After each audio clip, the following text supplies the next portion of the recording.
In the beginning, God spoke creation into existence. But only once in all of history did he choose to speak face to face with a mortal man, as friend speaks to friend. That man was Moses, the prophet whose very countenance blazed with the glory of the Almighty. Behold the one who heard the sacred name I Am spoken from flames that consumed nothing, who stretched forth his hand and the Red Sea obeyed, whose staff became the instrument of divine judgment upon nations. This is he who ascended the mountain, shrouded in thunder and lightning, to receive the eternal law written by the finger of God himself. Witness how the Lord prepared a deliverer from before his birth, hidden among the reeds of the Nile. Raised in Pharaoh's house, yet destined to lead God's chosen people from bondage to freedom. Come and see the man who spoke with the voice of heaven and whose legacy echoes through eternity. Egypt had become a prison for God's people. The descendants of Jacob, who came as 70 people during a famine, had multiplied into a mighty nation. But this blessing became their curse. The new Pharaoh didn't know Joseph or remember how he had saved Egypt from starvation. He looked at the growing Hebrew population with fear and suspicion. Pharaoh imagined the Israelites joining his enemies in battle, fighting against Egypt from within. So he made a cruel decision.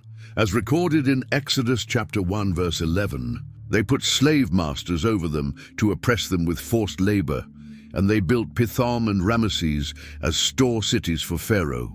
The Israelites bent under heavy loads, mixing clay and straw to make bricks. Their hands bled from making mortar, but slavery couldn't stop God's people from growing. The harder the Egyptians worked them, the more they multiplied. This terrified Pharaoh even more. He decided to attack the source, Hebrew babies. First, he secretly commanded the Hebrew midwives. As recorded in Exodus 1:16, when you are helping the Hebrew women during childbirth, if you see that the baby is a boy, kill him. But if it is a girl, let her live. The midwives feared God more than Pharaoh and refused to murder innocent babies. When Pharaoh realized his plan failed, his anger exploded into an even worse command. Exodus 1:22 records his decree. Then Pharaoh gave this order to all his people: every Hebrew boy that is born you must throw into the Nile, but let every girl live. The sacred river would become a graveyard for Hebrew children. Into this world of terror, a baby was born to a Levite woman. When she first looked at her son, something extraordinary happened. Exodus 2:2 tells us, she saw that he was a fine child, and she hid him for 3 months. The Hebrew word suggests divine beauty. This child was marked as special. For 3 months, this mother lived in constant fear. Every cry could mean discovery and death. She muffled his sounds, hid him during the day, and prayed neighbors wouldn't betray them. Egyptian soldiers patrolled Hebrew neighborhoods, listening for male infants. But babies grow, and hiding became impossible. Her love sparked a desperate plan. She would trust her son to the very river Pharaoh chose as his tomb. Working quickly, she wove reeds into a basket and sealed it with tar and pitch, making it waterproof like a tiny ark. As Exodus 2:3 records, she placed the child in it and put it among the reeds along the bank of the Nile. Her daughter Miriam watched from a distance. As the sun rose over the Nile, Pharaoh's daughter made her way to the river for her daily bath. Egyptian royalty often bathed during cool morning hours before the desert heat became unbearable. The princess walked with her attendants, choosing the perfect spot where water flowed gently past thick reeds along the shore. As they prepared for bathing, an attendant noticed something unusual among the reeds. There was a basket, clearly handmade and carefully sealed with tar. But what was it doing here, and why was it moving slightly? The princess's curiosity was aroused. Royal women rarely encountered mysteries, and this was definitely worth investigating. The princess commanded her slave girl to retrieve the basket. As it came to shore, they heard soft crying. When they opened the lid, they discovered the most beautiful infant any had seen. His features were perfect, his cry strong and healthy. The princess knew immediately what she was looking at. As Exodus 2:6 tells us, she opened it and saw the baby. He was crying and she felt sorry for him. "This is one of the Hebrew babies," she said. This was one of the male infants her father had ordered thrown into the Nile. But instead of duty to obey Pharaoh's command, compassion stirred in her heart. Here was innocence personified, a child who needed protection. At that moment, young Miriam made her move. She had been hiding, watching everything unfold. Now she summoned courage and stepped forward. A Hebrew girl approaching royalty uninvited could be killed, but Miriam risked everything for her brother. Her approach was brilliant in its simplicity. Miriam didn't reveal her connection to the baby. Instead, she offered a practical solution. As Exodus 2:7 records, "Then his sister asked Pharaoh's daughter, 'Shall I go and get one of the Hebrew women to nurse the baby for you?' The princess would need someone to feed this infant." The princess agreed, and Miriam ran to find her mother. When she burst home with the news, the mother could hardly believe it. Her desperate act of faith had worked beyond imagination. Her son was alive and under royal protection. Default text. When the mother arrived, the princess made an incredible offer. According to Exodus 2:9, she said, "Take this baby and nurse him for me, and I will pay you."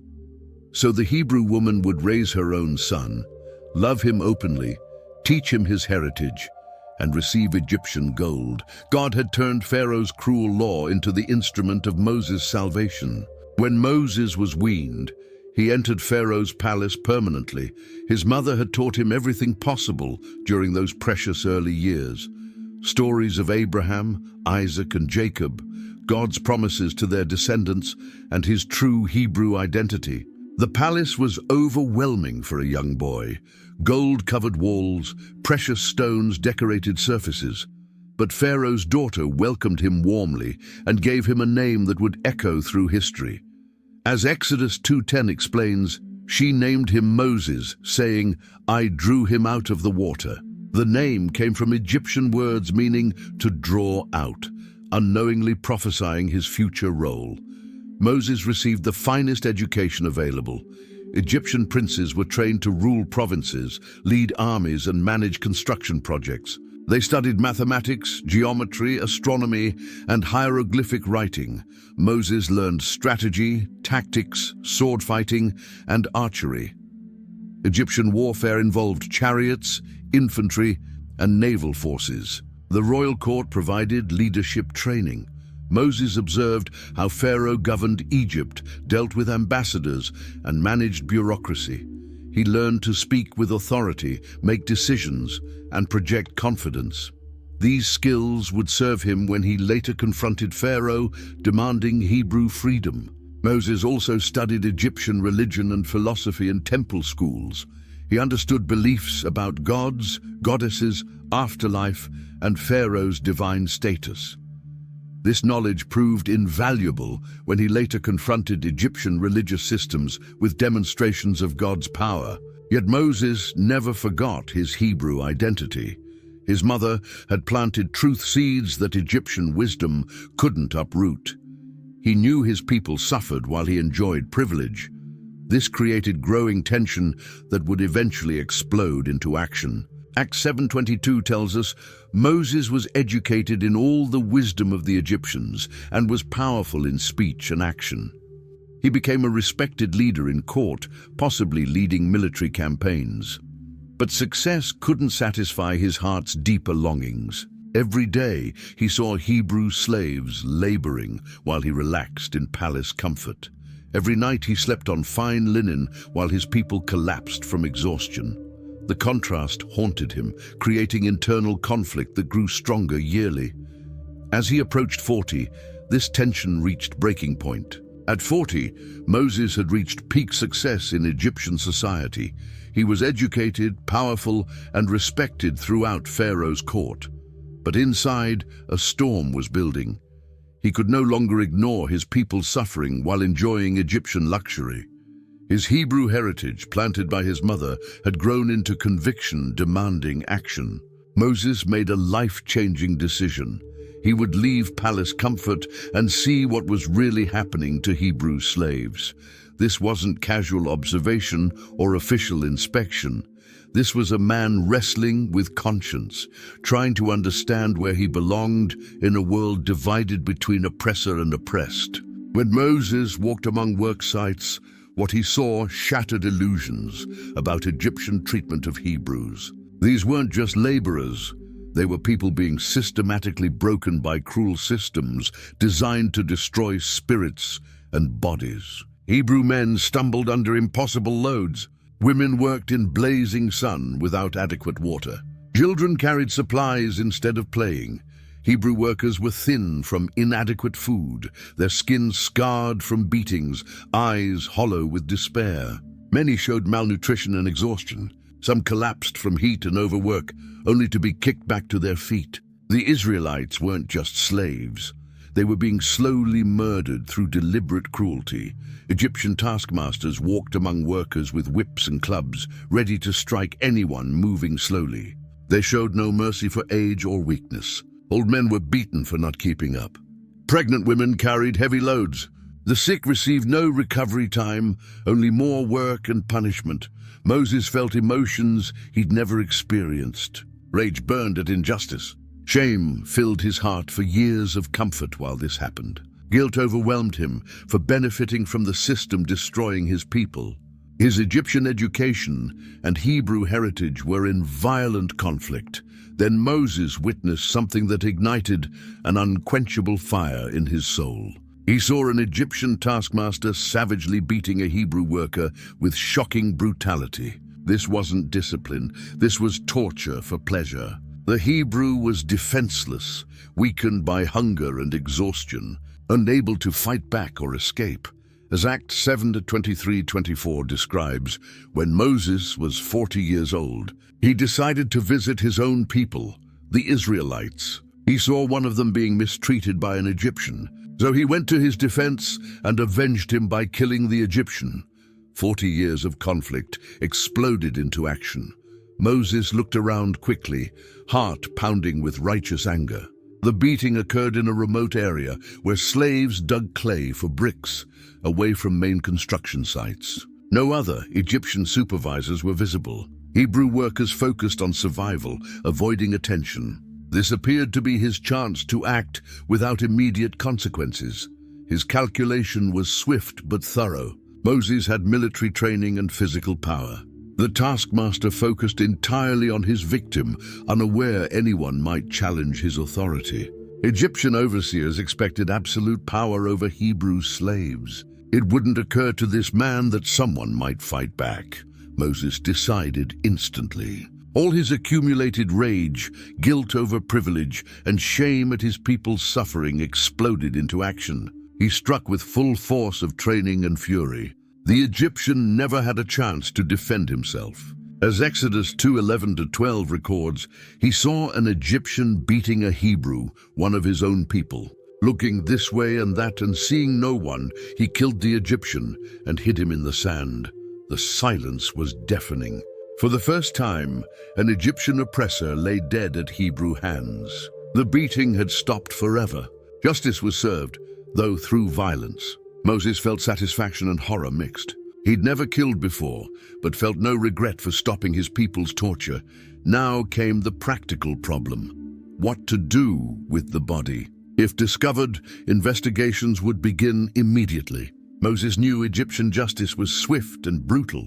His identity as Pharaoh's adopted grandson might not protect him if the king learned he'd killed an Egyptian to save a Hebrew slave. Working quickly, Moses dug in sandy soil. The same desert sand covering Egypt would become a grave. He dug frantically, constantly watching for approaching people.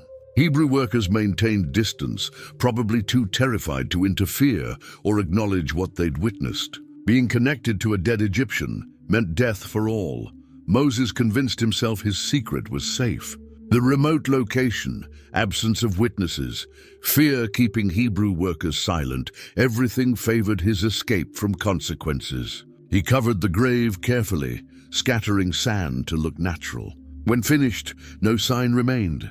Moses returned to palace that evening carrying an unknown burden. For the first time, he was a wanted man, even if unknown yet.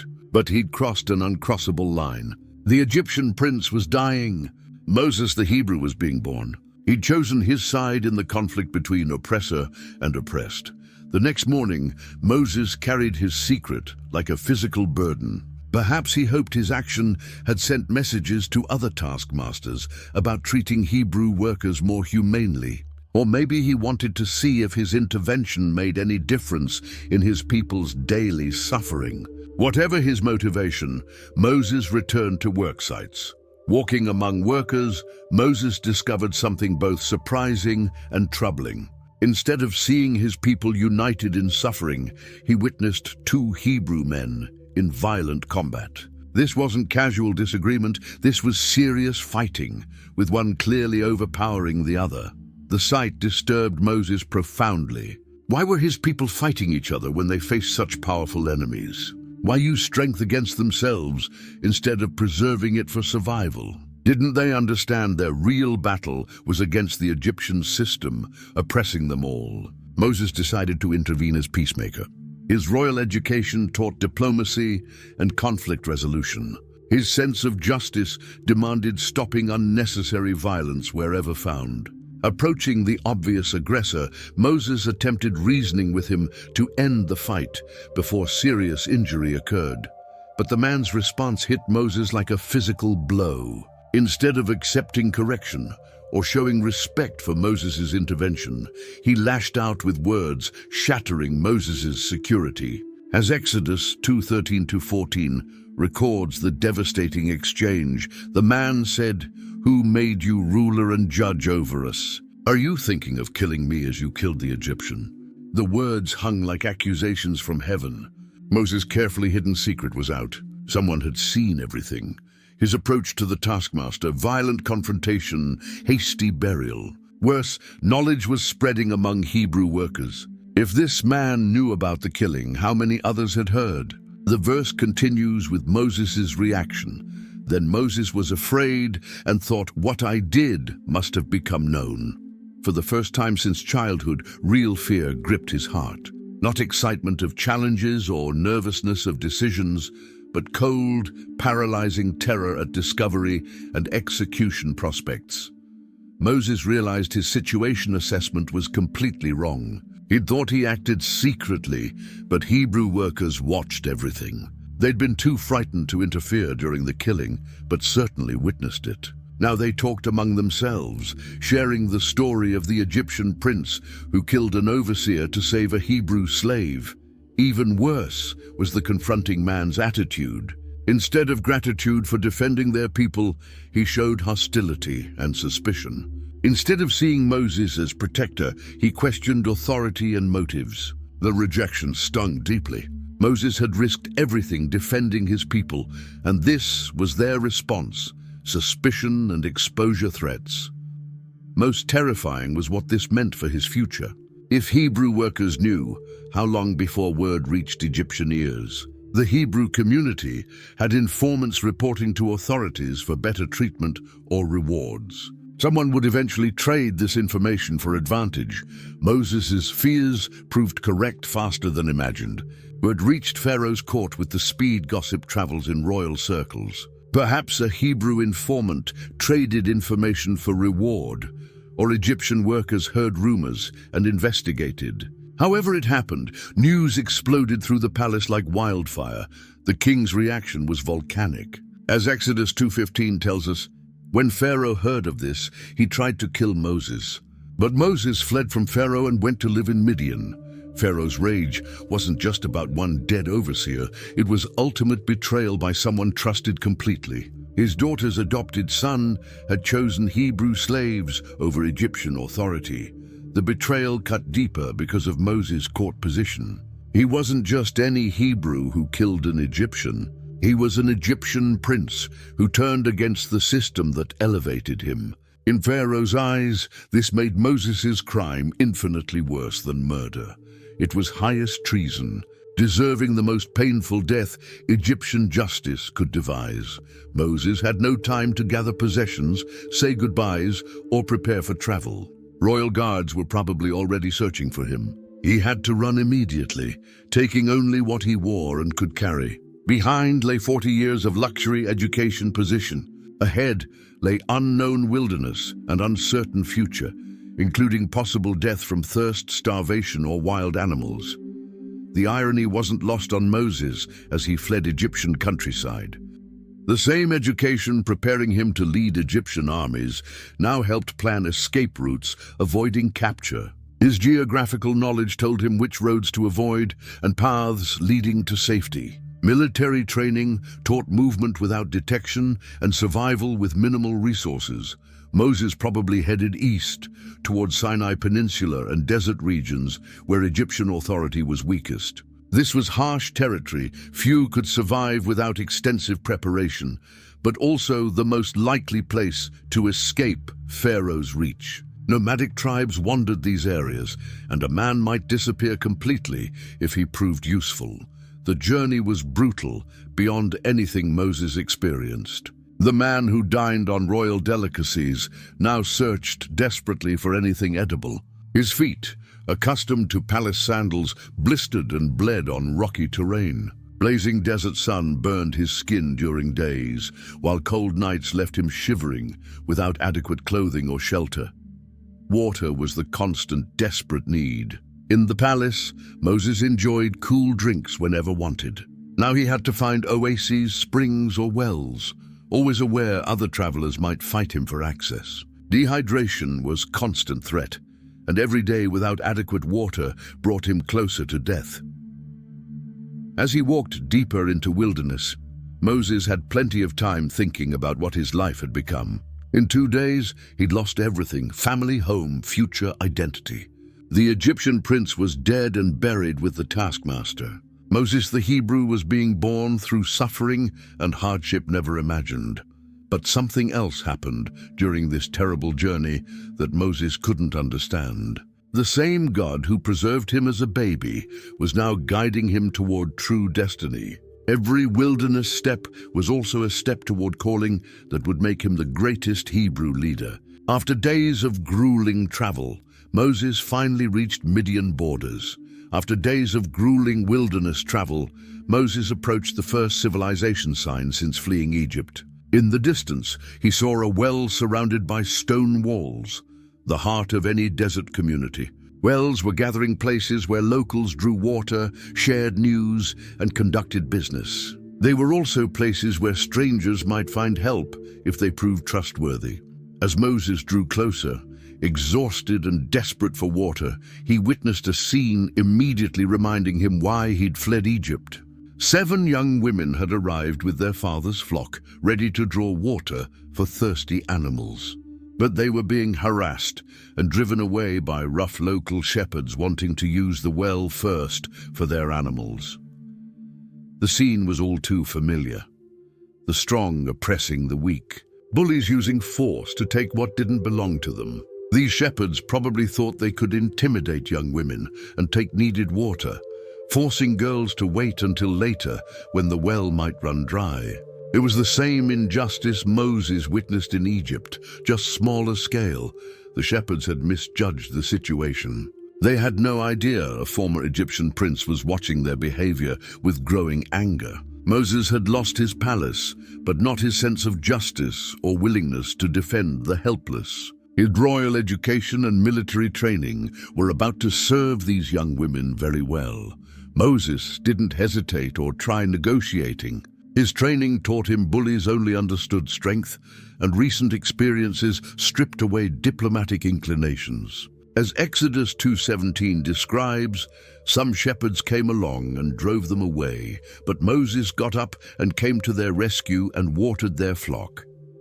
The confrontation was swift and decisive. Moses was strong, confident, and skilled in combat techniques local shepherds never encountered. His Egyptian court military training served him well against men used to facing only frightened young women. The bullying shepherds quickly realized they'd picked a fight with someone far more dangerous than anticipated.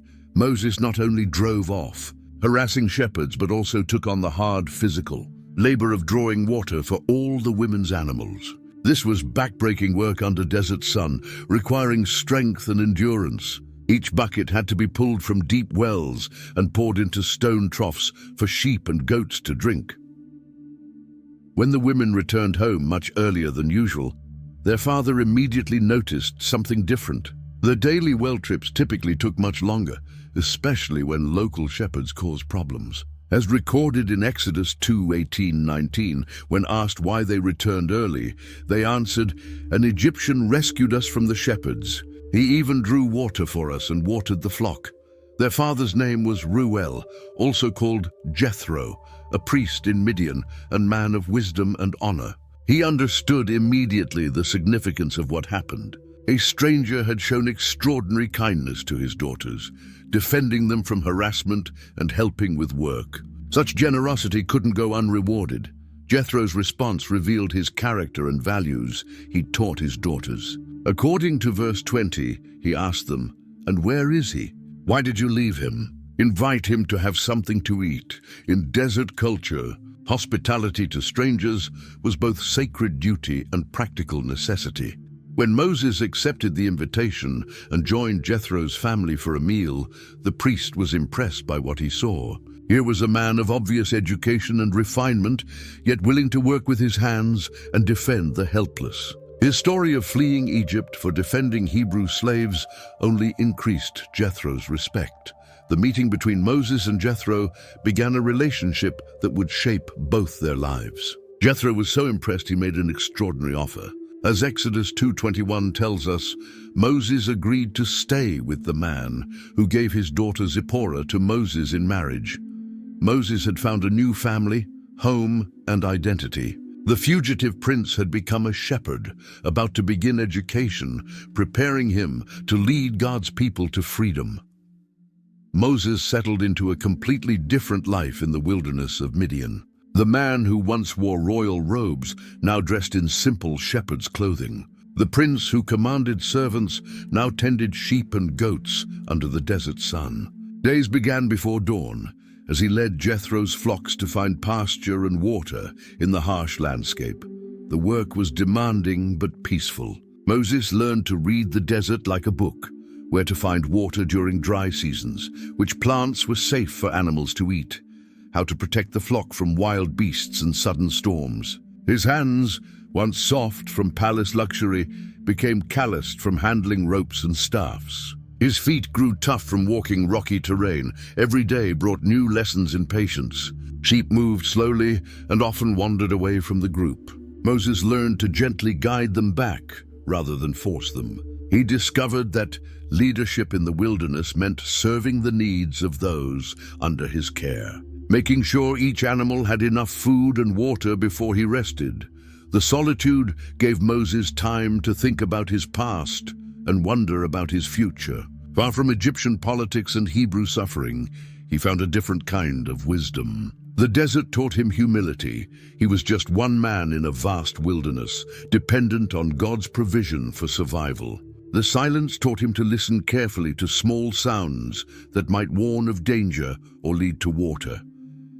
Years passed quietly. Moses married Zipporah, and they had children together. He became part of Jethro's family, learning from his father-in-law's wisdom and experience. Jethro was a priest who knew God, and their conversations deepened Moses' understanding of the divine nature. The angry young man who had killed an Egyptian slowly transformed into a patient, thoughtful shepherd. Moses grew to love the desert despite its harshness. He learned every trail, every watering hole, every seasonal change in the landscape. The wilderness that had once seemed like punishment became his teacher. He developed the skills that would later prove essential when he led hundreds of thousands of people through these same desert regions. The Egyptian prince was truly dead now. Moses had become someone entirely new, humble, patient, and dependent on God rather than his own strength. He probably thought his days of leadership were over, that he would spend the rest of his life quietly tending sheep. But God was preparing him for the greatest assignment any man had ever received.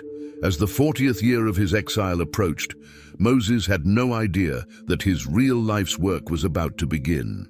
The shepherd who had learned to guide sheep through the wilderness was ready to guide God's people to freedom. One ordinary morning, Moses set out with Jethro's flock as he had done thousands of times before. But this day would be different from all others. He was leading the sheep toward Mount Horeb, also called Mount Sinai, a place he knew well from his years of shepherding. The mountain was a good area for grazing, with scattered vegetation that could sustain the animals. As Moses guided the flock along familiar paths, he was thinking about practical matters: where to find the best grass, how long to stay in each area, when to move toward water. His routine was so established that he could almost do it without thinking. The sheep knew him and trusted his leadership. They followed his voice and the sound of his staff, but as they approached the mountain, something caught Moses' attention that made him stop in his tracks. In the distance, he saw what appeared to be a bush on fire. This wasn't unusual in the desert. Dry vegetation often caught fire from lightning or extreme heat. What was unusual was that this bush seemed to be burning continuously without being destroyed. Moses watched carefully, expecting the flames to die down as the bush was consumed.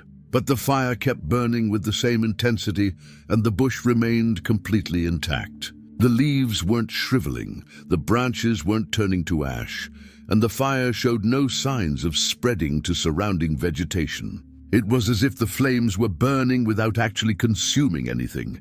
His curiosity was aroused. In 40 years of desert life, Moses had seen many strange things: mirages, unusual weather patterns, rare wildlife. But he had never seen anything like this burning bush that refused to be consumed. As Exodus chapter 3, verse 3 records his thoughts, Moses thought, "I will go over and see this strange sight, why the bush does not burn up." Moses secured his flock in a safe area where they could graze peacefully. Sheep were easily frightened by unexpected sights or sounds, so he made sure they were comfortable before investigating further. He took his shepherd's staff and began walking toward the mysterious bush, his mind racing with possible explanations for what he was seeing. As he got closer, the phenomenon became even more remarkable. The flames were real. He could see them dancing and flickering just like normal fire. But the bush itself showed no signs of damage whatsoever. Every leaf remained green, every branch stayed strong and healthy. The fire seemed to exist independently of the bush. It appeared to be consuming. Moses approached slowly, driven by wonder and caution in equal measure. He had no idea he was about to have an encounter that would change not only his life, but the destiny of an entire nation. The simple shepherd was walking toward a meeting with the Almighty God of the universe. As Moses drew nearer to the burning bush, the mystery only deepened. The flames continued dancing before his eyes, but the bush remained completely untouched. He had seen many wonders during his years in the wilderness, but nothing had prepared him for this supernatural sight. He moved closer, fascinated by what appeared to be impossible. Suddenly, a voice spoke from the flames. It wasn't the crackling sound of fire or the whisper of wind through leaves. This was a clear, unmistakable voice speaking directly to him. As Exodus 3:4 records, when the Lord saw that he had gone over to look, God called to him from within the bush, "Moses, Moses." And Moses said, "Here I am." The voice knew his name. After 40 years of anonymity in the desert, someone was calling him by name. Moses responded immediately, showing the same readiness to serve that had characterized his life as a shepherd. But he had no idea he was speaking to the God of Abraham, Isaac, and Jacob. Then came words that changed everything. The voice continued with a command that stopped Moses in his tracks. As recorded in Exodus 3:5, "Do not come any closer," God said. "Take off your sandals, for the place where you are standing is holy ground." Moses was standing on sacred soil in the very presence of the Almighty. The command was clear and urgent. Moses immediately bent down and removed his sandals. his hands probably trembling as he realized he was experiencing something far beyond normal human experience. The rocky ground beneath his bare feet was holy because God himself was present there. The burning bush wasn't just a strange natural phenomenon. It was a meeting place between heaven and earth. Moses probably prostrated himself before the bush, overwhelmed by the awareness that he was in the presence of divine holiness. The voice that spoke from the flames carried absolute authority and power. This wasn't a dream or vision. This was reality more real than anything Moses had ever experienced. The fire continued burning without consuming the bush, serving as a visible sign of God's presence. Fire had always been associated with the divine. It provided light in darkness, warmth in cold, and power to transform. But this fire was different. It burned without destroying, giving light without casting shadows, radiating presence without causing fear. As Moses knelt barefoot before the burning bush, he waited for whatever would come next. The God who had seemed silent for 4 decades was suddenly speaking directly to him. The shepherd who thought his life of significance was over was about to learn that his greatest work was just beginning. The voice from the burning bush continued speaking, and Moses learned he was in the presence of the God his ancestors had worshipped. As Exodus 3:6 records, then he said, "I am the God of your father, the God of Abraham, the God of Isaac, and the God of Jacob." At this, Moses hid his face. Because he was afraid to look at God, Moses was overwhelmed with holy fear. This wasn't the terror of facing an enemy, but the awe of a finite being encountering infinite majesty. He covered his face with his hands, understanding instinctively that no mortal could look directly upon divine glory and live. The God who had made covenants with his forefathers was speaking to him personally. God began explaining why he had appeared to Moses. He had seen the suffering of his people in Egypt and heard their cries for help. The time had come for deliverance, and Moses would be the instrument of their rescue. But Moses needed to know exactly who was sending him on this impossible mission. When Moses asked about God's identity, he received an answer unlike anything he had ever heard. As Exodus 3:13-14 records the conversation, Moses said to God, "Suppose I go to the Israelites and say to them, 'The God of your fathers has sent me to you,' and they ask me, 'What is his name?' Then what shall I tell them?" God said to Moses, "I am who I am. This is what you are to say to the Israelites, 'I am has sent me to you.'" The name was revolutionary in its simplicity and profound in its meaning. "I am who I am" declared God's eternal, self-existent nature. He wasn't dependent on anything or anyone else for his existence. He simply was, is, and always would be. This wasn't just a name. It was a revelation of divine character. Other gods of ancient times were associated with specific places, peoples, or natural forces. But the God speaking to Moses transcended all limitations. He existed independently of creation, time, and circumstance. His being wasn't derived from anything else. He was the source of all existence. God continued the revelation by connecting this eternal name to his historical relationship with Moses' people. As Exodus 3:15 records, God also said to Moses, "Say to the Israelites, 'The Lord, the God of your fathers, the God of Abraham, the God of Isaac, and the God of Jacob, has sent me to you. This is my name forever, the name you shall call me from generation to generation.'" The eternal I Am was also the covenant-keeping God of Abraham, Isaac, and Jacob. He wasn't a distant, uninvolved deity, but the God who had made promises to Moses' ancestors and was now acting to fulfill them. His eternal nature guaranteed that his promises were absolutely reliable. Moses now understood exactly who was commissioning him. Not a tribal god or natural force, but the self-existent creator of the universe. The God who needed nothing but chose to involve himself in human affairs. The eternal being who had bound himself by covenant to care for Abraham's descendants. After revealing his identity, God gave Moses a mission that seemed absolutely impossible. The Lord had seen the misery of his people in Egypt and heard their cries for deliverance. Now he was ready to act, and Moses would be his chosen instrument. As Exodus 3:7-8 records God's declaration, "I have indeed seen the misery of my people in Egypt. I have heard them crying out because of their slave drivers, and I am concerned about their suffering. So I have come down to rescue them from the hand of the Egyptians, and to bring them up out of that land to a good and spacious land, a land flowing with milk and honey." The assignment was breathtaking in its scope. Moses wasn't being asked to help a few individuals escape slavery. He was being commissioned to liberate an entire nation from the most powerful empire on earth. The Israelites numbered in the hundreds of thousands, and they had been enslaved for generations. How could one man accomplish such a task? God's command was direct and uncompromising, as recorded in Exodus 3:10. "So now go. I am sending you to Pharaoh to bring my people, the Israelites, out of Egypt." Moses was to return to the very place he had fled from 40 years earlier, face the king who wanted him dead, and demand the release of the Hebrew slaves. The mission seemed impossible from every angle. Moses was a fugitive with a death sentence hanging over his head.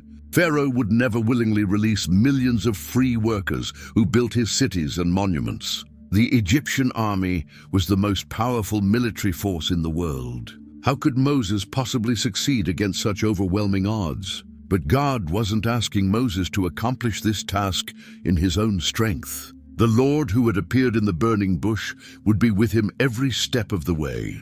The eternal I Am, who created the universe, would provide the power needed to humble mighty Egypt and free his people. Moses was also promised that this liberation wouldn't be temporary or partial. God intended to bring the Israelites to a land of their own, a good and spacious land, a land flowing with milk and honey. This was the same land he had promised to Abraham, Isaac, and Jacob. The mission wasn't just about escape from slavery, but about establishing God's people in their promised inheritance. The magnitude of the assignment was staggering. Moses would become the leader of the greatest liberation movement in human history. He would confront supernatural powers, witness miraculous interventions, and guide millions of people from slavery to freedom. The shepherd who had spent 40 years in obscurity was being called to center stage of divine history. Yet God's call was not optional. This wasn't an invitation Moses could politely decline. The Lord of the universe had chosen him for this task, and divine election came with divine enabling. The same God who spoke worlds into existence would provide everything Moses needed to fulfill his calling. Moses was stunned by the enormity of God's assignment. The idea of returning to Egypt and confronting Pharaoh filled him with dread. After 40 years of peaceful shepherd life, he felt completely unprepared for such a massive responsibility. His immediate response was to question his own qualifications for the task, as Exodus 3:11 records Moses' first objection. But Moses said to God, "Who am I that I should go to Pharaoh and bring the Israelites out of Egypt?" Moses saw himself as a nobody, a fugitive shepherd who had been forgotten by history. How could someone like him stand before the most powerful ruler on earth and make demands? God's answer was simple but profound. According to Exodus 3:12, "And God said, I will be with you, and this will be the sign to you that it is I who have sent you. When you have brought the people out of Egypt, you will worship God on this mountain." Moses' qualifications weren't important. God's presence was everything. But Moses wasn't satisfied with that answer. His mind raced ahead to practical problems he would face when trying to convince the Israelites to follow him. Why should they believe that the God of their fathers had really appeared to a shepherd in the wilderness? As Exodus 4:1 records his second objection, Moses answered, "What if they do not believe me or listen to me and say, 'The Lord did not appear to you'?"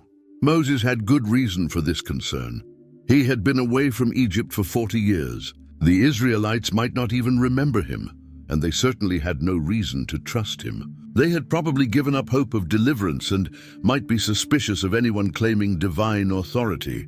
Moses then voiced his deepest personal fear about the mission. He believed he lacked the speaking ability necessary to persuade both Pharaoh and the Israelites.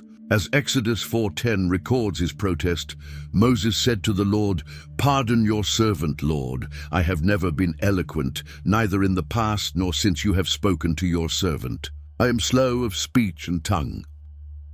This objection revealed how much Moses had changed during his 40 years in the wilderness.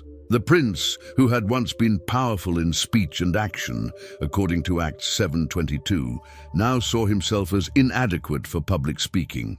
The desert had taught him humility, but perhaps too much humility for the task ahead.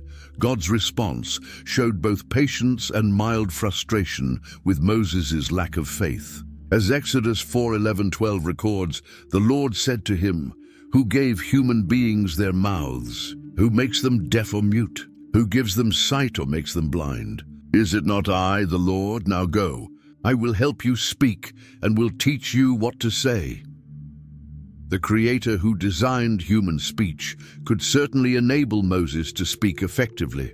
God wasn't asking Moses to rely on natural abilities, but on divine empowerment. Yet Moses still resisted the calling, showing that even direct encounters with God don't automatically eliminate human fears and doubts. Moses made one final desperate attempt to avoid the assignment. As Exodus 4:13 records his last objection, but Moses said, "Pardon your servant, Lord. Please send someone else." This was no longer about qualifications or practical concerns. Moses simply didn't want the responsibility. God understood that Moses needed tangible proof of divine power to overcome his fears and convince others of his divine commission. Words alone wouldn't be enough to persuade skeptical Israelites or stubborn Egyptian officials. The Lord was about to demonstrate supernatural authority through miraculous signs. The first sign involved Moses' shepherd's staff, a simple wooden rod he used to guide sheep and defend against wild animals. God asked him what he held in his hand, and when Moses identified it as a staff, the Lord commanded him to throw it on the ground. As Exodus 4:2-3 records, "Then the Lord said, 'Throw it on the ground.'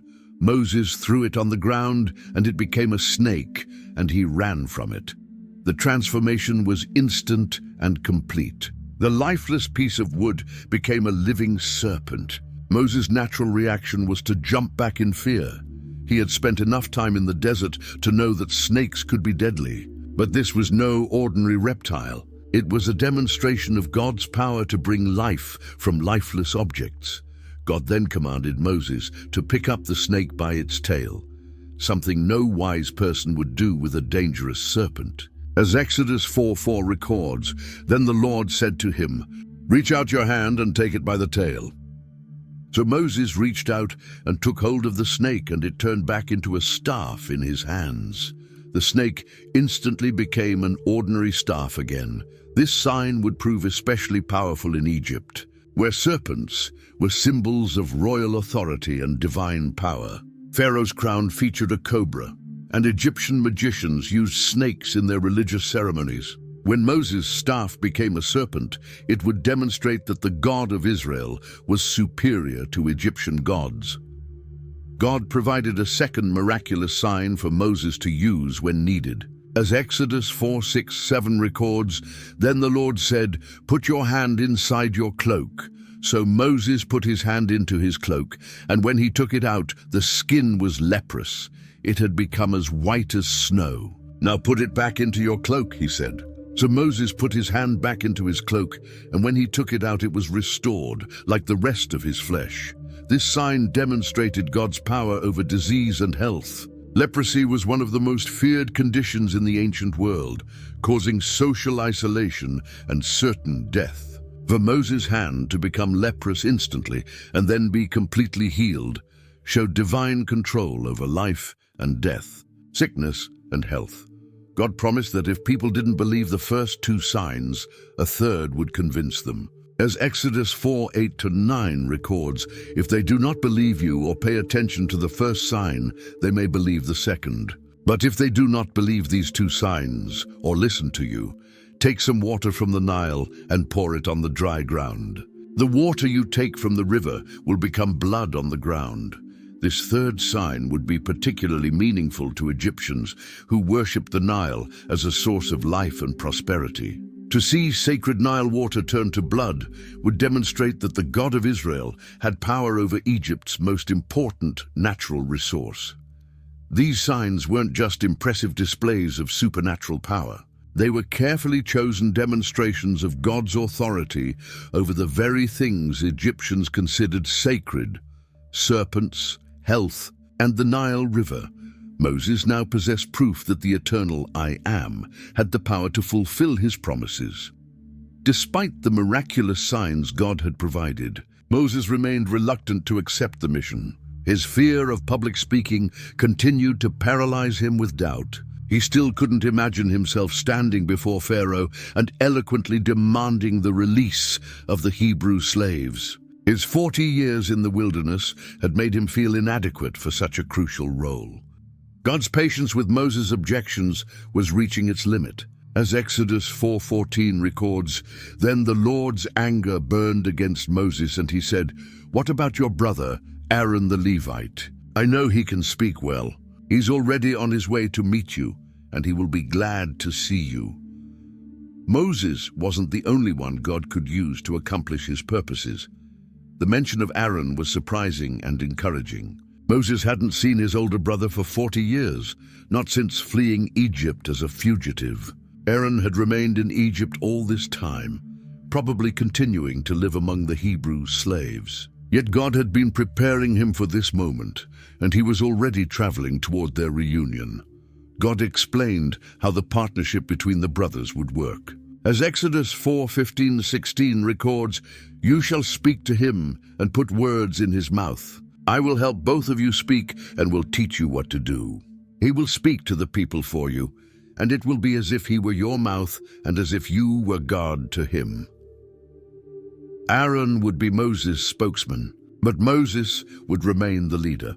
This arrangement addressed Moses' concerns about eloquence while maintaining his role as God's chosen leader. Aaron would have the speaking ability Moses felt he lacked, but Moses would receive direct communication from God and give Aaron the words to speak. It was a perfect solution that used both brothers' strengths. The staff that had become a serpent would remain in Moses' hands as a symbol of divine authority. As Exodus 4:17 records, "But take this staff in your hand so you can perform the signs with it." The miraculous powers wouldn't be transferred to Aaron. Moses would remain the one who demonstrated God's supernatural power. God had orchestrated events so that Aaron was already traveling to meet Moses, probably in response to divine guidance he had received. The reunion between the brothers would be emotional and significant. Aaron would learn about Moses' encounter with God and accept his role in the liberation mission. The appointment of Aaron as spokesman solved Moses' final objection and established the leadership structure for Israel's exodus from Egypt. Moses would be the prophet who received direct revelation from God, while Aaron would be the priest who communicated with the people. Together, they would form an effective team capable of confronting Pharaoh and leading the Israelites to freedom. With all his objections answered and practical arrangements made, Moses could no longer avoid his divine calling. The burning bush encounter was complete, but the real work was just beginning. The shepherd was about to become the deliverer, and the quiet wilderness was about to give way to the greatest liberation story in human history. Moses left his peaceful life in Midian and began the journey back to Egypt with his wife and children. The land he was returning to held painful memories. It was where he had killed an Egyptian and fled for his life 40 years earlier. But now he carried God's commission and the promise of divine presence. As he traveled the familiar desert routes, he must have wondered how the Israelites would receive him after so many years. The first priority was reuniting with his brother Aaron. who had been traveling to meet him as God had promised. When the brothers saw each other after 4 decades apart, it was an emotional reunion. Moses shared everything that had happened at the burning bush, God's appearance, the divine name revealed, and the mission to liberate Israel from slavery.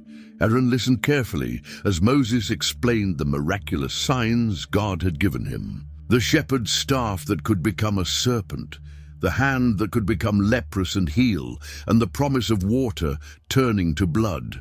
These weren't just impressive tricks. They were proof that the God of Abraham, Isaac, and Jacob was ready to act on behalf of his people. Together, the brothers entered Egypt and began seeking out the Hebrew elders. These were the leaders among the Israelite slaves, men who had maintained some authority even under Egyptian oppression. Moses and Aaron needed their support before approaching Pharaoh, because the elders represented the voice of the people. The elders gathered to hear what Moses and Aaron had to say. Here was Moses, whom some might have remembered as the Egyptian prince who had fled after killing a taskmaster. Now he stood before them claiming that God had appeared to him and commissioned him to lead them out of slavery. It was a remarkable story, but they needed proof. As Exodus 4:30-31 records what happened next, Aaron told them everything the Lord had said to Moses. He also performed the signs before the people, and they believed. And when they heard that the Lord was concerned about them and had seen their misery, they bowed down and worshipped. The miraculous signs convinced the elders that God was truly with Moses and Aaron. The staff became a serpent before their eyes, just as God had demonstrated at the burning bush. Moses' hand became leprous and was instantly healed. These supernatural displays proved that divine power was behind their mission. But more importantly, the message itself filled the elders with hope they hadn't felt in generations. God had seen their suffering. He had heard their cries. He was ready to deliver them from Egyptian bondage. After 400 years of slavery, the promise made to Abraham was about to be fulfilled.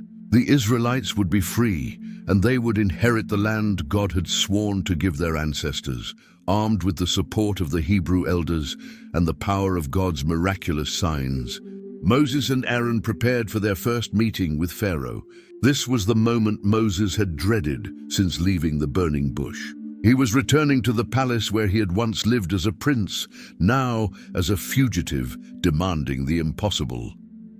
The brothers approached the royal court with the authority of heaven backing their mission. They weren't coming as beggars or petitioners, but as ambassadors of the Almighty God. Their message was direct and uncompromising. The Lord demanded the release of his people from Egyptian slavery. When they gained an audience with Pharaoh, Moses and Aaron delivered God's command with boldness. As Exodus 5:1 records their words, afterward Moses and Aaron went to Pharaoh and said, "This is what the Lord, the God of Israel, says, let my people go so that they may hold a festival to me in the wilderness." This wasn't a request, it was a divine decree. Pharaoh's response revealed his arrogance and contempt for the God of Israel. As Exodus 5:2 records his reply, Pharaoh said, "Who is the Lord, that I should obey him and let Israel go? I do not know the Lord, and I will not let Israel go." The king of Egypt considered himself divine and wasn't about to take orders from a foreign deity. Moses and Aaron tried again, explaining that the God of the Hebrews had met with them and commanded this time of worship. But Pharaoh wasn't interested in religious explanations. He saw the request as a threat to his labor force and his authority. Why would he release millions of workers who built his cities and monuments? Instead of granting their request, Pharaoh became angry at what he saw as Moses and Aaron's interference with his slaves. He accused them of disrupting the work and making the people lazy. His response was swift and cruel. He would make the Israelites' burden even heavier than before. Pharaoh called for his slave drivers and foremen immediately.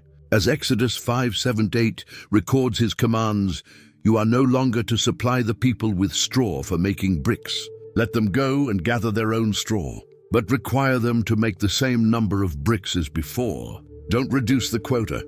They are lazy." That is why they are crying out, "Let us go and sacrifice to our God." This was a devastating blow to the Hebrew slaves. Straw was essential for making strong bricks. It prevented the clay from cracking when it dried. Now the Israelites would have to find their own straw while maintaining the same impossible production quotas. Their already unbearable workload had just become even worse. The Israelite foremen were beaten when the workers couldn't meet their quotas without adequate materials. As Exodus 5:14 records, "And Israelite overseers appointed by Pharaoh's slave drivers were beaten and were asked, 'Why haven't you met your quota of bricks yesterday or today as before?'" The people's suffering increased dramatically because of Moses and Aaron's intervention. The failure of their first meeting with Pharaoh left Moses discouraged and the Israelites angry. Instead of liberation, their situation had become worse. But God wasn't finished with Pharaoh. The king had rejected the Lord's authority, and now he would witness supernatural power that would force him to acknowledge the God of Israel. Moses and Aaron returned to Pharaoh's court, but this time they were prepared for a different kind of confrontation. The king wasn't impressed by words alone. He wanted to see proof of divine power.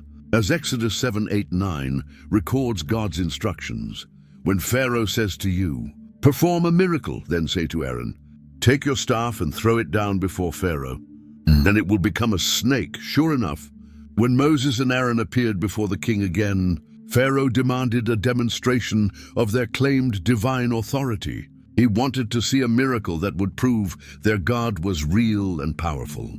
This was exactly what God had prepared them for during Moses' training at the burning bush. Aaron stepped forward and threw down his staff as commanded. Instantly, the wooden rod transformed into a living serpent before the eyes of everyone in the court. The transformation was immediate and undeniable. What had been lifeless wood was now a dangerous snake writhing on the palace floor. But Pharaoh wasn't easily impressed.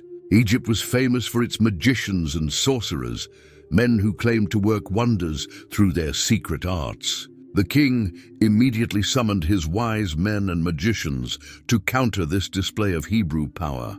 As Exodus 7:11 records, Pharaoh then summoned wise men and sorcerers, and the Egyptian magicians also did the same things by their secret arts. The court magicians threw down their staffs, and they also became serpents. For a moment, it seemed like the contest was even. Both sides had produced snakes through supernatural means. Pharaoh probably felt vindicated, believing his magicians were equal to the power Moses and Aaron claimed to represent. But then something happened that silenced the entire court. As Exodus 7:12 records the dramatic conclusion, each one threw down his staff and it became a snake. But Aaron's staff swallowed up their staffs. The serpent from Aaron's staff consumed all the serpents created by the Egyptian magicians, demonstrating superior power. This was no mere magic trick or illusion. Aaron's staff had not only become a serpent, but that serpent had proven itself more powerful than all the supernatural forces Egypt could muster. When the demonstration was complete, Aaron picked up his staff. Somehow it had returned to its original form after swallowing all the others. The message was clear to everyone present. The God of Israel was more powerful than all the gods of Egypt combined. Whatever supernatural forces the Egyptian magicians drew upon, the Lord was superior to them all. This wasn't a contest between equals. It was a demonstration of absolute divine supremacy. Yet despite this unmistakable display of power, Pharaoh's heart remained unmoved. As Exodus 7:13 records, "Yet Pharaoh's heart became hard, and he would not listen to them, just as the Lord had said." The king refused to acknowledge what he had seen or release the Hebrew slaves. When Pharaoh refused to release the Israelites despite the supernatural demonstration, God began a systematic assault on Egypt that would humble the mighty nation and force them to acknowledge his supreme power. The plagues weren't random disasters. They were carefully targeted judgments against Egyptian gods and the systems that oppressed God's people. The first plague struck at the heart of Egyptian civilization. As Exodus 7:17-18 records God's warning through Moses, this is what the Lord says, "By this you will know that I am the Lord. With the staff that is in my hand, I will strike the water of the Nile, and it will be changed into blood. The fish in the Nile will die, and the river will stink. The Egyptians will not be able to drink its water." The sacred Nile became undrinkable blood. When Aaron struck the water with his staff, the entire river system turned to blood. Fish died, the water stank, and Egyptians couldn't drink from their most precious resource. But Pharaoh's magicians managed to duplicate this plague through their secret arts, so the king remained stubborn. The second plague brought frogs in overwhelming numbers. As Exodus 8:2-4 records God's threat, "If you refuse to let them go, I will send a plague of frogs on your whole country. The Nile will teem with frogs. They will come up into your palace and your bedroom and onto your bed, into the houses of your officials and on your people, and into your ovens and kneading troughs." Egypt was overrun with frogs everywhere. The third plague brought gnats that covered both people and animals. This time, the Egyptian magicians couldn't duplicate the miracle. As Exodus 8:18-19 records, "But when the magicians tried to produce gnats by their secret arts, they could not." Since the gnats were on people and animals everywhere, the magicians said to Pharaoh, "This is the finger of God." But Pharaoh's heart was hard, and he would not listen. The fourth plague sent swarms of flies throughout Egypt, but God protected the land of Goshen, where the Israelites lived. This demonstrated that the Lord could distinguish between his people and their oppressors. Pharaoh began to negotiate, offering compromises, but God demanded complete obedience. The fifth plague killed Egyptian livestock while protecting Hebrew animals. The sixth plague brought painful boils on people and animals throughout Egypt. The seventh plague sent devastating hail that destroyed crops and killed anyone caught outside. Each plague grew more severe, showing God's escalating judgment. The eighth plague brought locusts that devoured every green plant the hail had spared. As Exodus 10:14-15 records, they invaded all Egypt and settled down in every area of the country in great numbers. Never before had there been such a plague of locusts, nor will there ever be again. They covered all the ground until it was black. They devoured all that was left after the hail, everything growing in the fields and the fruit on the trees. The ninth plague brought darkness so thick it could be felt, covering Egypt for 3 days, while the Israelites had light in their homes. Each plague targeted Egyptian gods and demonstrated that the Lord controlled everything they worshipped: the Nile, fertility, the sun, and life itself. Throughout the devastating plagues, Pharaoh displayed a consistent pattern of stubborn resistance that revealed his character and God's patience. Each time disaster struck Egypt, the king would seem to soften and consider releasing the Israelites. But when relief came, his heart would harden again, and he would refuse God's demands. During the plague of frogs, Pharaoh actually called for Moses and Aaron to pray for relief. As Exodus 8:8 records, Pharaoh summoned Moses and Aaron and said, "Pray to the Lord to take the frogs away from me and my people, and I will let your people go to offer sacrifices to the Lord." It seemed like the king was ready to surrender. Moses agreed to pray for the frogs to be removed, even allowing Pharaoh to choose when this would happen. When the frogs died at the exact time Pharaoh specified, it proved that God was in complete control of the plague. But as Exodus 8:15 records, "But when Pharaoh saw that there was relief, he hardened his heart and would not listen to Moses and Aaron." Just as the Lord had said, this pattern repeated with nearly every plague. When the flies swarmed Egypt, Pharaoh offered to let the Israelites sacrifice to God, but only within Egypt's borders. When Moses insisted they needed to go into the wilderness, Pharaoh agreed, but then changed his mind once the flies were gone. During the plague of hail, Pharaoh seemed to reach his breaking point. As Exodus 9:27-28 records his apparent confession, then Pharaoh summoned Moses and Aaron. "This time I have sinned," he said to them. The Lord is in the right, and I and my people are in the wrong. Pray to the Lord, for we have had enough thunder and hail. I will let you go. You don't have to stay any longer." Moses prayed, and the devastating hail stopped immediately. But once again, when the immediate danger passed, Pharaoh's heart hardened.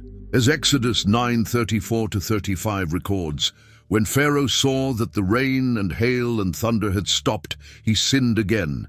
He and his officials hardened their hearts. So Pharaoh's heart was hard, and he would not let the Israelites go, just as the Lord had said through Moses. The pattern became so predictable that Moses could anticipate Pharaoh's responses. The king would make promises under pressure, then break them when relief came. He offered partial compromises, letting only the men go, or allowing worship within Egypt, but God demanded complete obedience. During the plague of locusts, Pharaoh's own officials began pressuring him to give in. As Exodus 10:7 records their plea, Pharaoh's officials said to him, "How long will this man be a snare to us? Let the people go, so that they may worship the Lord their God. Do you not yet realize that Egypt is ruined?" Even his advisors could see that continued resistance was destroying their nation. But Pharaoh remained stubborn, clinging to his authority even as his kingdom crumbled around him. He seemed incapable of admitting that he had met a power greater than his own. Each plague should have taught him humility, but instead it only revealed the depth of his pride and rebellion against God. This pattern of hardening was both Pharaoh's choice and God's judgment. The king repeatedly chose to resist divine authority, and God confirmed him in that choice as part of his plan to demonstrate his power to all nations. Pharaoh's stubbornness would ultimately lead to Egypt's greatest disaster and Israel's greatest deliverance. Before unleashing the final and most devastating plague upon Egypt, God established a ceremony that would forever mark the night of Israel's deliverance. This wasn't just about escaping slavery, it was about becoming God's covenant people through an act of faith and obedience that would be remembered for all generations. God gave Moses detailed instructions for a ritual that would protect the Hebrew families from the coming judgment. As Exodus 12:3-4 records the command, "Tell the whole community of Israel that on the 10th day of this month, each man is to take a lamb for his family, one for each household. If any household is too small for a whole lamb, they must share one with their nearest neighbor, having taken into account the number of people there will be."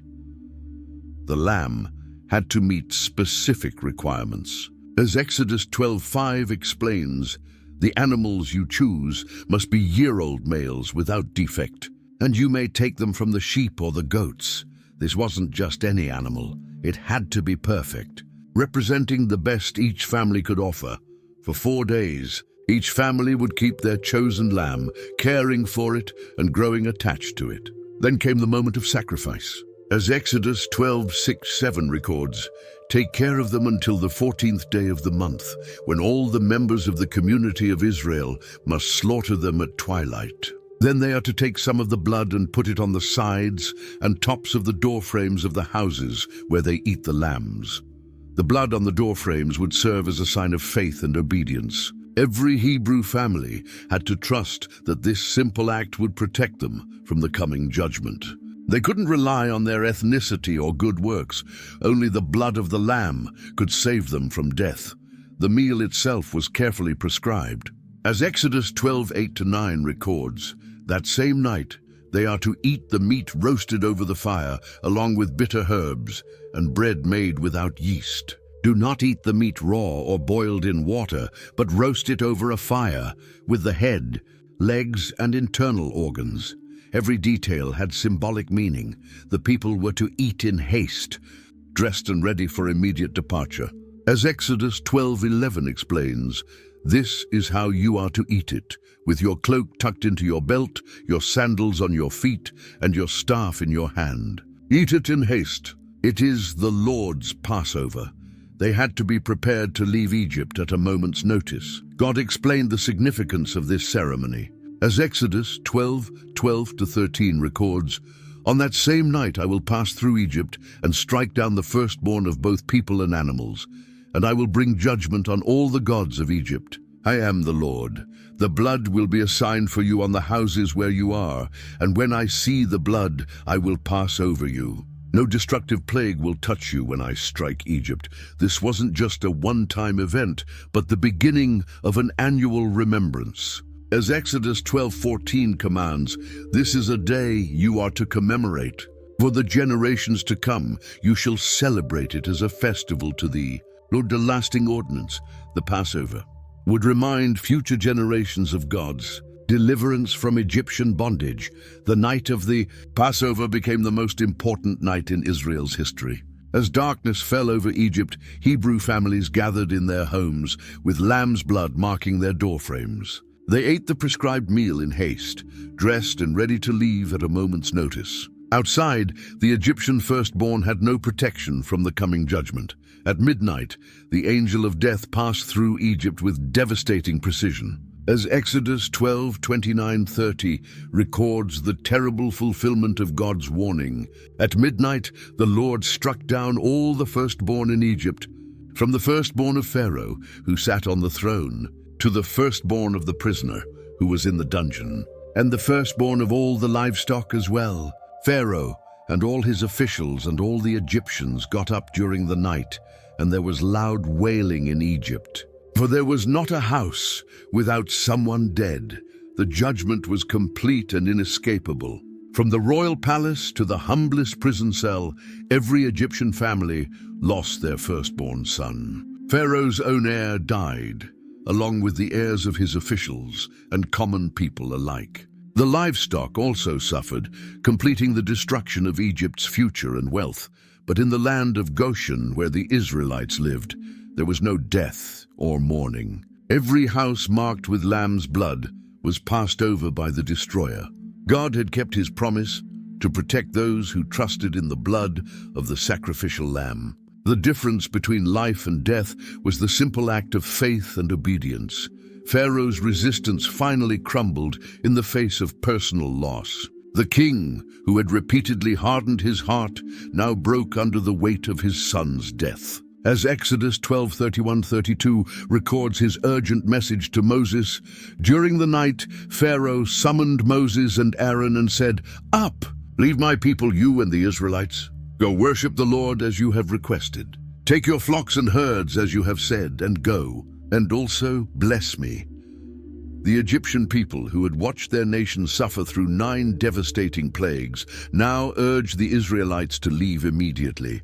As Exodus 12:33 records, the Egyptians urged the people to hurry and leave the country. "For otherwise," they said, "we will all die."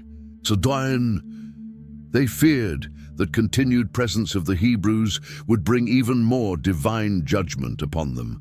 In their rush to see the Israelites gone, the Egyptians gave them whatever they asked for.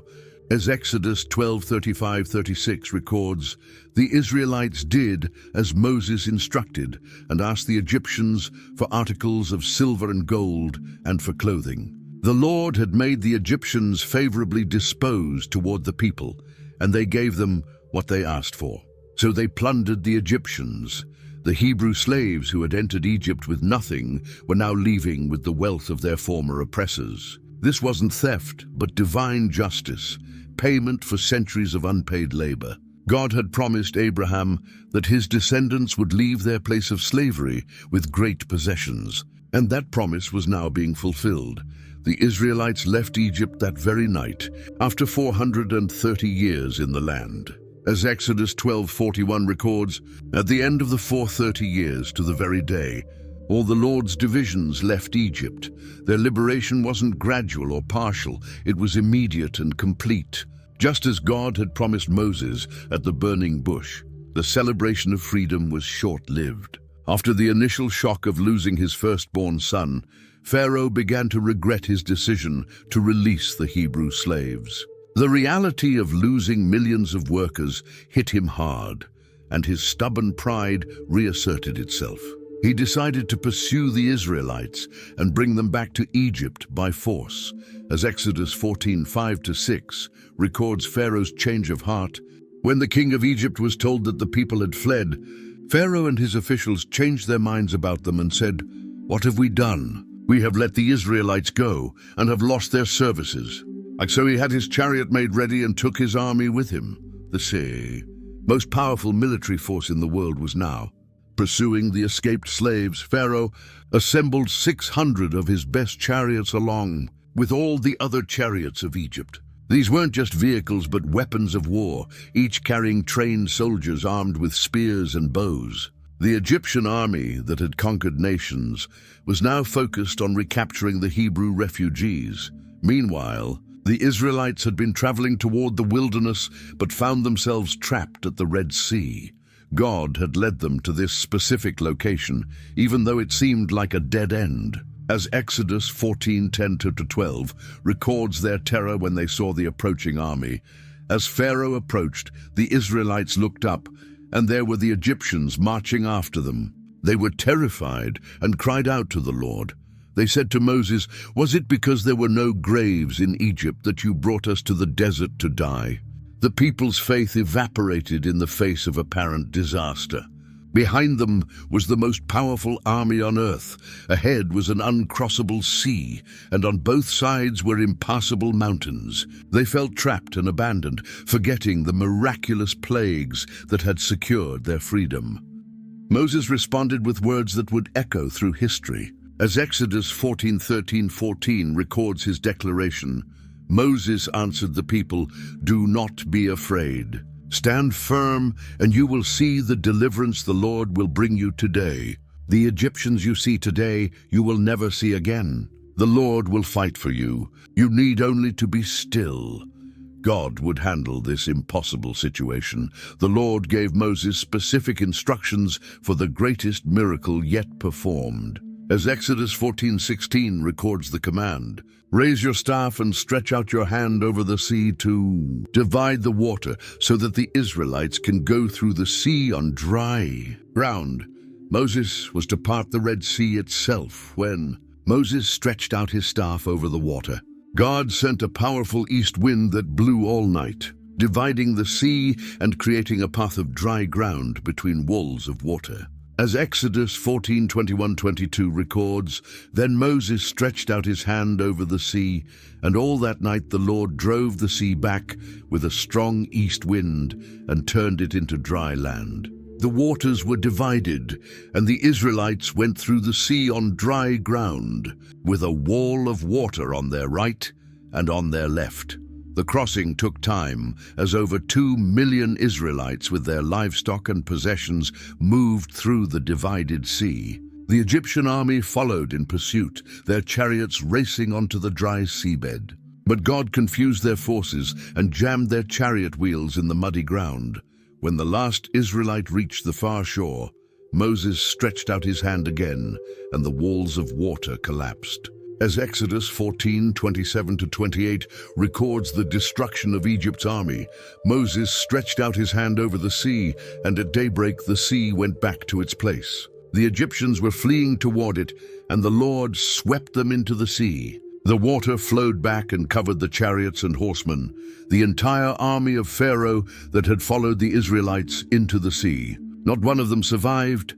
The greatest military power in the ancient world was destroyed in moments. The sea that had provided escape for Israel became a grave for their oppressors. God had fought for his people and delivered them completely from Egyptian bondage.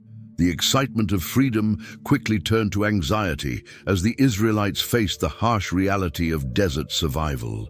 Over 2 million people with their livestock were now wandering in a wilderness that could barely support a few thousand nomads. Food supplies from Egypt were running low and water sources were scarce. The people began to realize that freedom came with its own challenges. Just 3 days into their journey, the Israelites faced their first crisis. They found water at Marah, but it was too bitter to drink. As Exodus 15:24 records their complaint, "So the people grumbled against Moses, saying, 'What are we to drink?'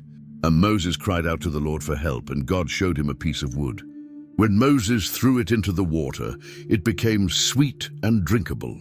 The food crisis came next. As their Egyptian supplies ran out, the people began to panic. As Exodus 16:2-3 records their complaint, in the desert, the whole community grumbled against Moses and Aaron. The Israelites said to them, "If only we had died by the Lord's hand in Egypt. There we sat around pots of meat and ate all the food we wanted. But you have brought us out into this desert to starve this entire assembly to death." God's response was gracious, despite their lack of faith. As Exodus 16:4 records his promise, "Then the Lord said to Moses, I will rain down bread from heaven for you. The people are to go out each day and gather enough for that day." The next morning, the ground was covered with a substance the Israelites had never seen before. As Exodus 16:15 records, Moses said to them, "It is the bread the Lord has given you to eat." They called it manna. God also provided meat when the people craved it. As Numbers 11:31 records, "Now a wind went out from the Lord and drove quail in from the sea. It scattered them up to 2 cubits deep all around the camp. When they needed water, God made it flow from solid rock." As Exodus 17:6 records, "Strike the rock, and water will come out of it for the people to drink." These miracles taught Israel to depend on divine provision. 3 months after leaving Egypt, the Israelites arrived at Mount Sinai, the same place where Moses had encountered the burning bush. This wasn't just a rest stop, but their destination for receiving the laws that would govern them as God's covenant people. The mountain would become the birthplace of their national identity. God called Moses up the mountain to receive instructions for the people. As Exodus 19:5-6 records the Lord's message, "Now if you obey me fully and keep my covenant, you will be my treasured possession. Although the whole earth is mine, you will be for me a kingdom of priests and a holy nation." The people agreed to this covenant relationship. God began preparing the mountain for his dramatic appearance. As Exodus 19:16-18 describes the scene, "On the morning of the 3rd day, there was thunder and lightning, with a thick cloud over the mountain, and a very loud trumpet blast. Everyone in the camp trembled. Mount Sinai was covered with smoke because the Lord descended on it in fire. The smoke billowed up from it like smoke from a furnace, and the whole mountain trembled violently. From this terrifying display of divine power, God spoke the 10 Commandments directly to all the people. These weren't just suggestions, but fundamental laws that would govern their relationship with God and each other. Moses then went up the mountain to receive the complete law. As Exodus 24:12 records God's summons, "Come up to me on the mountain and stay here, and I will give you the tablets of stone with the law and commandments I have written for their instruction."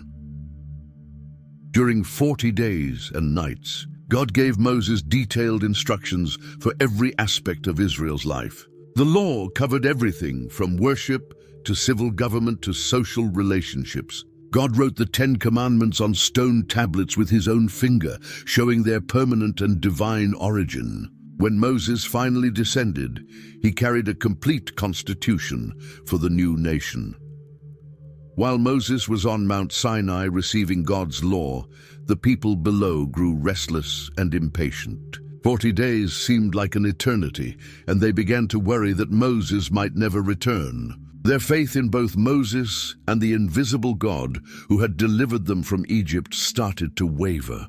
The people approached Aaron with a request that revealed how quickly they had forgotten God's mighty acts. As Exodus 32:1 records their demand, "When the people saw that Moses was so long in coming down from the mountain, they gathered around Aaron and said, 'Come, make us gods who will go before us.' As for this fellow Moses who brought us up out of Egypt, we don't know what has happened to him." Aaron should have refused, but instead gave in to their pressure. As Exodus 32:4 records his fateful decision, he took what they handed him and made it into an idol cast in the shape of a calf, fashioning it with a tool. Then they said, "These are your gods, Israel, who brought you up out of Egypt." The golden calf represented everything God had forbidden. Meanwhile, On the mountain, God informed Moses of what was happening below. As Exodus 32:7-8 records God's anger, "Then the Lord said to Moses, 'Go down, because your people, whom you brought up out of Egypt, have become corrupt. They have been quick to turn away from what I commanded them, and have made themselves an idol cast in the shape of a calf.'" When Moses descended and saw the golden calf and wild celebration, his anger exploded.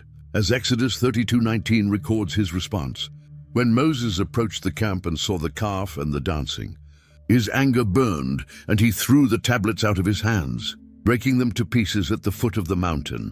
The broken tablets symbolize the broken covenant between God and Israel. After the golden calf crisis, Moses faced the enormous task of rebuilding the people's relationship with God while managing the practical needs of over 2 million people. His role evolved to become both spiritual intercessor and civil judge for the emerging nation. Moses immediately positioned himself between the people and divine judgment, pleading for mercy. As Exodus 32:31-32 records his passionate intercession, so Moses went back to the Lord and said, "Oh, what a great sin these people have committed. They have made themselves gods of gold. But now please forgive their sin, but if not, then blot me out of the book you have written." Moses was willing to sacrifice his own eternal destiny to save the people from God's wrath. The daily administration of justice among so many people quickly overwhelmed Moses. As Exodus 18:13 describes the problem, the next day Moses took his seat to serve as judge for the people, and they stood around him from morning till evening. He was working himself to exhaustion, trying to handle every case personally. Jethro, Moses' father-in-law, observed this situation and offered wise counsel. As Exodus 18:21-22 records his plan, "But select capable men from all the people, men who fear God, trustworthy men who hate dishonest gain, and appoint them as officials over thousands, hundreds, fifties, and tens. Have them serve as judges for the people at all times, but have them bring every difficult case to you." Moses implemented this judicial system, which allowed him to focus on the most important cases while ensuring justice for everyone. Moses' role as intercessor continued throughout their wilderness journey, standing before God, pleading for mercy whenever the people sinned or faced crises. After receiving the law at Mount Sinai, the Israelites continued their journey toward the Promised Land. They reached Kadesh Barnea on the border of Canaan, just as God had promised. The land was finally within reach. All they had to do was trust God and march in to possess their inheritance. Moses sent 12 spies to scout the land. They returned with evidence of abundance, but also fearful reports. As Numbers 13:28 records their assessment, "But the people who live there are powerful, and the cities are fortified and very large. We even saw descendants of Anak there." 2 spies, Joshua and Caleb, tried to encourage faith in God's power. As Numbers 13:30 records Caleb's confident declaration, "Then Caleb silenced the people before Moses and said, 'We should go up and take possession of the land, for we can certainly do it.' But the majority report carried more weight with the frightened people. The people's response was immediate and devastating. Instead of trusting the God who had delivered them from Egypt, they chose to believe the fearful report. As Numbers 14:1-2 records their rebellion, that night all the members of the community raised their voices and wept aloud. All the Israelites grumbled against Moses and Aaron, and the whole assembly said to them, "If only we had died in Egypt or in this wilderness." The divine judgment was swift and decisive. As Numbers 14:28-29 records God's sentence, "So tell them, as surely as I live, declares the Lord, I will do to you the very thing I heard you say.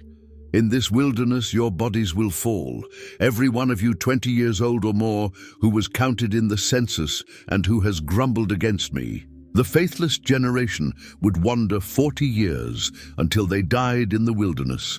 During the wilderness years, Moses developed a relationship with God unlike any other human being in history. While the people remained at a distance from divine presence, Moses was invited into intimate fellowship with the Almighty. The Bible describes Moses' relationship with God in unique terms. As Numbers 12:7-8 records God's own testimony, "But this is not true of my servant Moses. He is faithful in all my house. With him I speak face to face, clearly and not in riddles. He sees the form of the Lord." Moses received direct, clear communication from God. This face-to-face relationship was so intense that it physically affected Moses. As Exodus 34:29-30 records, "When Moses came down from Mount Sinai with the 2 tablets of the covenant law in his hands, he was not aware that his face was radiant because he had spoken with the Lord. When Aaron and all the Israelites saw Moses, his face was radiant, and they were afraid to come near him. God granted Moses' request to see his glory in a way that revealed divine character.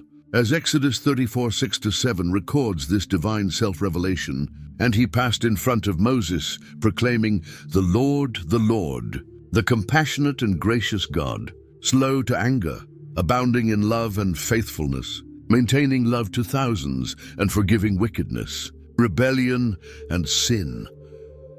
Moses' intimacy with God made him an effective intercessor who understood God's heart. As the 40 years neared their end, Moses knew his time as leader was almost over. God had told him he would not enter the promised land. Moses gathered all Israel for his final address, recorded in Deuteronomy. This was a comprehensive review of God's faithfulness and covenant renewal for the new generation. Moses reminded the people of their journey and restated the law for settled life in Canaan. The great theme was love for God expressed through obedience. As Deuteronomy 6:4-5 records his famous declaration, "Hear, O Israel, the Lord our God, the Lord is one. Love the Lord your God with all your heart and with all your soul and with all your strength." Moses warned against forgetting God in prosperity and blessed each tribe, prophesying their future. His final acts included writing down the law and commanding public reading. As Deuteronomy 31:11 records, "When all Israel comes to appear before the Lord your God at the place he will choose, you shall read this law before them in their hearing." The time came for Moses to depart from the people he had led for 40 years. At 120 years old, he was still physically strong, but God determined his work was finished. God called Moses to climb Mount Nebo, which overlooked the Promised Land. From the mountain, God showed Moses the entire land.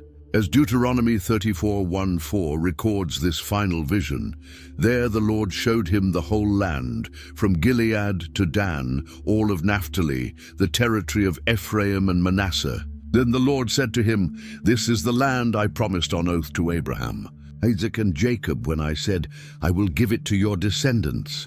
I have let you see it with your eyes, but you will not cross over into it." Moses died there on Mount Nebo, alone with God, as Deuteronomy 34:5-7 records his peaceful passing. "And Moses, the servant of the Lord, died there in Moab, as the Lord had said. He buried him in Moab, in the valley opposite Beth Peor, but to this day no one knows where his grave is." Moses was 120 years old when he died, yet his eyes were not weak, nor his strength gone. The Bible's final assessment emphasizes Moses' unique relationship with God. As Deuteronomy 34:10-12 concludes, "Since then, no prophet has risen in Israel like Moses, whom the Lord knew face to face, who did all those signs and wonders the Lord sent him to do in Egypt. For no one has ever shown the mighty power or performed the awesome deeds that Moses did in the sight of all Israel." If this incredible story has inspired you, touched your heart, or strengthened your faith, please hit that subscribe button and ring the notification bell so you never miss another amazing biblical story. Share this video with your friends and family. Everyone needs to hear about the man who walked closer to God than anyone in history. And remember, the God of Moses is still the same yesterday, today, and forever. He's still looking for people who will say, "Here am I, send me," just like Moses did at the burning bush. Who knows? Your story with God might be just beginning. Thanks for joining me on this incredible journey through the life of Moses, the man closest to God.